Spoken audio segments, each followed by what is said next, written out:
룻기 1장. 사사시대에 그 땅에 기근이 든 일이 있었다. 그때에 유다 베들레헴 태생의 한 남자가 모압 지방으로 가서 임시로 살려고 아내와 두 아들을 데리고 길을 떠났다. 그 남자의 이름은 엘리멜렉이고 아내의 이름은 나오미이며 두 아들의 이름은 말론과 기럨이다. 그들은 유다 베들레헴 태생으로서 에브라 가문 사람인데 모압 지방으로 건너가 거기에서 살았다. 그러다가 나오미의 남편 엘리멜렉이 죽고 나오미와 두 아들만 남았다. 두 아들은 다 모압 여자를 아내로 맞이하였는데 한 여자의 이름은 룻이고 또 한 여자의 이름은 오르바였다. 그들은 거기서 10년쯤 살았다. 그러다가 아들 말론과 기럨이 죽으니 나오미는 남편에 이어 두 아들마저 잃고 홀로 남았다. 모압 지방에서 사는 동안에 나오미는 주님께서 백성을 돌보셔서 고향에 풍년이 들게 하셨다는 말을 듣고 두 며느리와 함께 모압 지방을 떠날 채비를 차렸다. 나오미가 살던 곳을 떠날 때에 두 며느리도 함께 떠났다. 그들은 유다 땅으로 돌아가려고 길을 나섰다. 길을 가다가 나오미가 두 며느리에게 말하였다. 너희는 제각기 친정으로 돌아가거라. 너희가 죽은 너희의 남편들과 나를 한결같이 사랑하여 주었으니 주님께서도 너희에게 그렇게 해주시기를 빈다. 너희가 각각 새 남편을 만나 행복한 가정을 이루도록 주님께서 돌보아 주시기를 바란다. 나오미가 작별하려고 그들에게 입을 맞추니 며느리들이 큰 소리로 울면서 말하였다. 아닙니다. 우리도 어머님과 함께 어머님의 결례에게로 돌아가겠습니다. 그러나 나오미는 말렸다. 돌아가다오, 내 딸들아. 어찌하여 나와 함께 가려고 하느냐.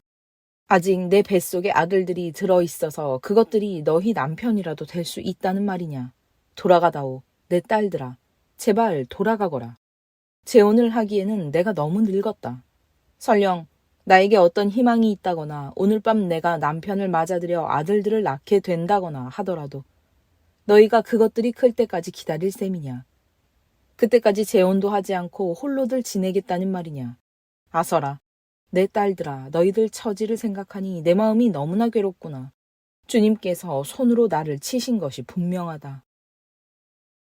그들은 다시 한번 큰 소리로 울었다.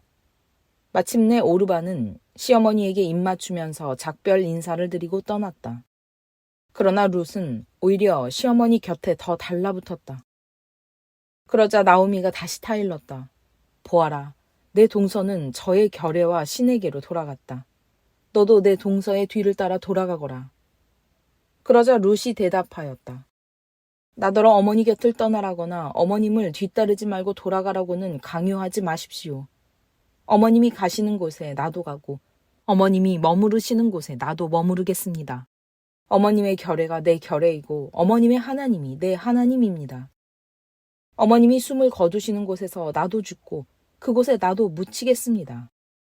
죽음이 어머님과 나를 떼어놓기 전에 내가 어머님을 떠난다면 주님께서 나에게 벌을 내리시고 또 더 내리신다 하여도 달게 받겠습니다. 나오미는 룻이 자기와 함께 가기로 굳게 마음 먹은 것을 보고 더 이상 말리지 않았다. 그 두 사람은 길을 떠나서 베들레헴에 이르렀다. 그들이 베들레헴에 이르니 온 마을이 떠들썩하였다.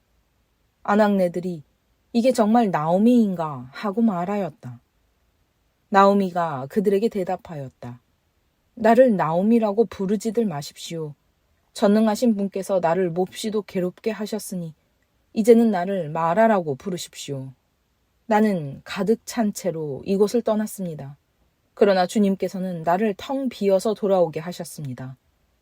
주님께서 나를 치시고 전능하신 분께서 나를 불행하게 하셨는데 이제 나를 나오미라고 부를 까닭이 어디에 있겠습니까?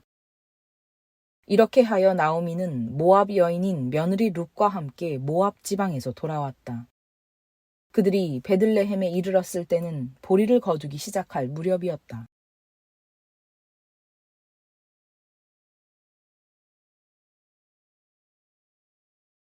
2장. 나오미에게는 남편 쪽으로 친족이 한 사람이 있었다. 그는 엘리멜렉과 집안간으로서 재력이 있는 사람이었다. 그의 이름은 보아스이다. 어느 날 모압 여인 룻이 나오미에게 말하였다. 밭에 나가볼까 합니다. 혹시 나에게 잘 대하여 주는 사람을 만나면 그를 따라다니면서 떨어진 이삭을 주울까 합니다. 나오미가 룻에게 대답하였다. 그래, 나가보아라. 그리하여 룻은 밭으로 나가서 곡식을 거두는 일꾼들을 따라다니며 이삭을 주었다. 그가 간 곳은 우연히도 엘리멜렉과 집안간인 보아스의 밭이었다. 그때에 마침 보아스가 베들레헴 성읍에서 왔다. 그는 주님께서 자네들과 함께 하시기를 비네 하면서 곡식을 거두고 있는 일꾼들을 격려하였다. 그들도 보아스에게 주님께서 주인 어른께 복을 베푸시기 바랍니다 하고 인사하였다. 보아스가 일꾼들을 감독하는 젊은이에게 물었다. 저 젊은 여인은 네 집 아낙인가? 일꾼들을 감독하는 젊은이가 대답하였다. 저 젊은 여인은 나오미와 함께 모압 지방에서 돌아온 모압 사람입니다.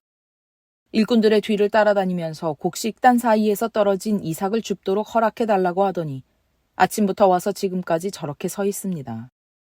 아까 여기 밭집에서 잠깐 쉬었을 뿐입니다. 보아스가 룻에게 말하였다. 여보시오 세덱, 내가 하는 말을 잘 들으시오. 이삭을 주우려고 다른 밭으로 가지 마시오. 여기를 떠나지 말고 우리 밭에서 일하는 여자들을 바싹 따라다니도록 하시오. 우리 일꾼들이 곡식을 거두는 밭에서 눈길을 돌리지 말고 여자들의 뒤를 따라다니면서 이삭을 줍도록 하시오. 젊은 남자 일꾼들에게는 덱을 건드리지 말라고 단단히 일러주겠소. 목이 마르거든 주저하지 말고 물단지에 가서 젊은 남자 일꾼들이 길어다가 둔 물을 마시도록 하시오. 그러자 룻은 엎드려 이마를 땅에 대고 절을 하면서 보아스에게 말하였다. 저는 한낱 이방 여자일 뿐인데 어찌하여 저 같은 것을 이렇게까지 잘 보살피시고 생각하여 주십니까? 보아스가 룻에게 대답하였다. 남편을 잃은 뒤에 덱이 시어머니에게 어떻게 하였는지를 자세히 들어서 다 알고 있소. 덱은 친정아버지와 어머니를 떠나고 태어난 땅을 떠나서 엊그제까지만 해도 알지 못하던 다른 백성에게로 오지 않았소. 덱이 한 일은 주님께서 갚아주실 것이오. 이제 덱이 주 이스라엘의 하나님의 날개 밑으로 보호를 받으러 왔으니 그분께서 덱에게 넉넉히 갚아주실 것이오. 룻이 대답하였다. 어른께서 이토록 잘 보살펴 주시니 몸둘 바를 모르겠습니다. 어른께서 거느리고 계신 여종들 축에도 끼지 못할 이 종을 이처럼 위로하여 주시니 보잘것없는 이 몸이 큰 용기를 얻습니다. 먹을 때가 되어서 보아스가 그에게 말하였다. 이리로 오시오. 음식을 듭시다. 빵 조각을 초에 찍어서 드시오. 룻이 일꾼들 옆에 앉으니 보아스는 그 여인에게 볶은 곡식을 내주었다. 볶은 곡식은 룻이 배불리 먹고도 남았다. 룻이 이삭을 주우러 가려고 일어서자 보아스가 젊은 남자 일꾼들에게 일렀다. 저 여인이 이삭을 주울 때에는 곡식단 사이에서도 줍도록 하게. 자네들은 저 여인을 괴롭히지 말게. 그를 나무라지 말고 오히려 단에서 조금씩 이삭을 뽑아 흘려서 그 여인이 줍도록 해주게. 룻은 저녁 때까지 밭에서 이삭을 주었다. 주운 이삭을 떠니 보리가 한 에바쯤 되었다. 룻은 그것을 가지고 성읍으로 돌아갔다. 룻은 주워온 곡식을 시어머니에게 내보였다. 배불리 먹고 남은 볶은 곡식도 꺼내서 드렸다. 시어머니가 그에게 물었다. 오늘 어디서 이삭을 주었느냐? 어디서 일을 하였느냐? 너를 이처럼 생각하여 준 사람에게 하나님이 복을 베푸시기를 바란다. 그러자 룻은 시어머니에게 자기가 누구네 밭에서 일하였는지를 말하였다. 오늘 내가 가서 일한 밭의 주인 이름은 보아스라고 합니다. 나오미가 며느리에게 말하였다. 그는 틀림없이 주님께 복받을 사람이다. 그 사람은 먼저 세상을 뜬 우리 식구들에게도 자비를 베풀더니 살아있는 우리에게도 한결같이 자비를 베푸는구나. 나오미가 그에게 말을 계속하였다. 그 사람은 우리와 가까운 사이다. 그는 집안간으로서 우리를 맡아야 할 사람이다. 모압 여인 룻이 말하였다. 그뿐이 아닙니다. 그가 데리고 있는 젊은 남자 일꾼들이 곡식 거두기를 다 끝낼 때까지 그들을 바싹 따라다니라고 하였습니다. 나오미가 며느리 룻에게 일렀다. 얘야, 그가 데리고 있는 젊은 여자들과 함께 다니는 것이 좋겠구나. 젊은 남자 일꾼들에게 시달림을 받다가 다른 밭으로 가지 않아도 되니 말이다. 그리하여 룻은 보리 거두기뿐만 아니라 밀 거두기가 끝날 때까지도 보아스 집안의 젊은 여자들을 바싹 따라다니면서 이삭을 주었다. 그러면서 룻은 시어머니를 모시고 살았다.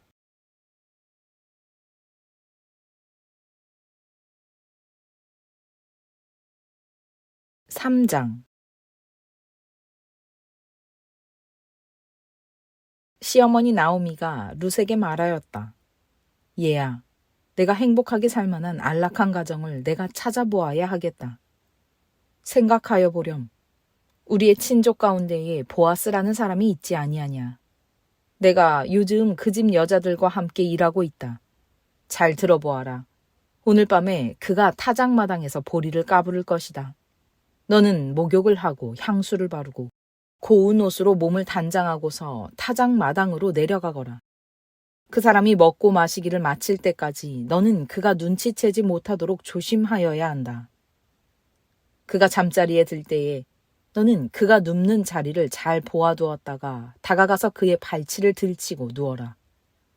그러면 그가 너의 할 일을 일러줄 것이다. 룻이 시어머니에게 대답하였다.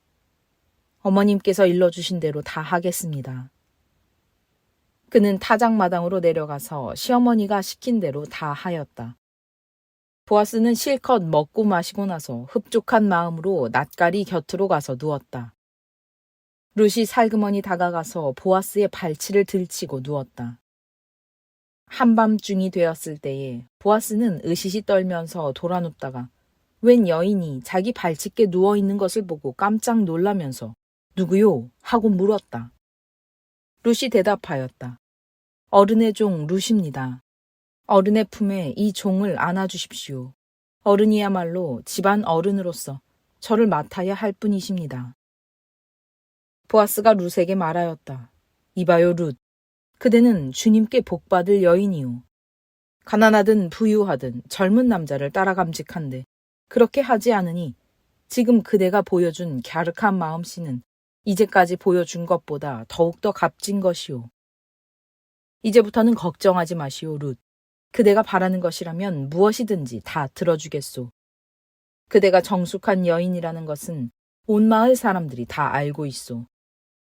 내가 지방간으로서 그대를 맡아야 할 책임이 있다는 것은 틀림없소. 하지만 그대를 맡아야 할 사람으로 나보다 더 가까운 친족이 한 사람이 있소. 오늘 밤은 여기서 지내고 날이 밝거든 봅시다. 그가 집안간으로서 그대를 맡겠다면 좋소 그렇게 하도록 합시다. 그러나 그가 그렇게 하지 않겠다면 그때에는 내가 그대를 맡겠소.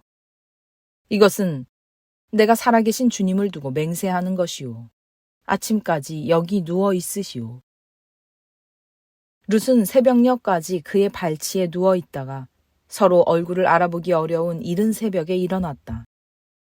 이것은 보아스가 그 여인이 타작마당에 와서 있었다는 것을 남들이 알아서는 안 된다고 말하였기 때문이다. 보아스가 말하였다. 걸치고 있는 겉옷을 이리 가지고 와서 펴서 꼭 잡으시오. 보아스는 룻이 겉옷을 펴서 잡고 있는 동안 보리를 6번 되어서 그에게 이워주고는 성읍으로 들어갔다. 룻이 시어머니에게로 돌아오니 시어머니가 물었다. 얘야 어찌 되었느냐. 룻은 그 남자가 자기에게 한 일을 시어머니에게 낱낱이 말하고 덧붙여서 말하였다. 6번이나 되어준 이 보리는 어머님께 빈손으로 가서는 안 된다고 하면서 바로 그가 손수 담아준 것입니다. 그러자 시어머니가 일렀다. 얘야, 일이 어떻게 될지 확실해질 때까지 너는 가만히 기다리고 있거라. 아마 그 사람은 지금쯤 가만히 있지 않을 거다. 이 일을 마무리 짓는데 오늘을 넘기지는 않을 것이다.